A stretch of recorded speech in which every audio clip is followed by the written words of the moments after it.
লাশ গ্রহণ করলাম হিমন নামে আরেকজন শ্রমিক, যিনি মধ্যপ্রাচ্যের সৌদি আরবে চাকরি করতেন। আমি ধন্যবাদ জানাই প্রবাসী কল্যাণ মন্ত্রীকে, ধন্যবাদ জানাই পররাষ্ট্র প্রতিমন্ত্রীকে, ধন্যবাদ জানাই এখানে যারা সিনিয়র সেক্রেটারি আছেন, সিভিল এভিয়েশনের চেয়ারম্যান সাহেব সহ অন্যান্য কর্মকর্তাবৃন্দ আছেন, আপনারা যারা সাংবাদিক আছেন। আমার নির্বাচনী এলাকার এই দুটো পরিবারের সাথে আমি কথা বলেছি, দেখা করেছি। তাদের এই শোকের দিনে আমি তাদের প্রতি সমবেদনা জ্ঞাপন করছি।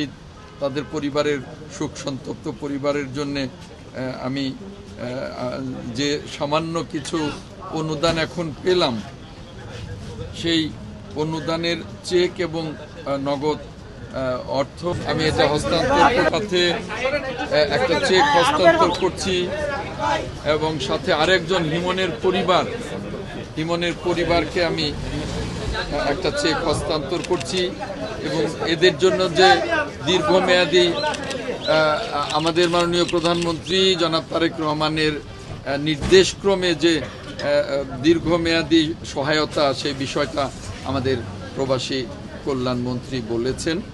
আমি সেজন্যে আমাদের মাননীয় প্রধানমন্ত্রী জনাব তারেক রহমানকে ধন্যবাদ।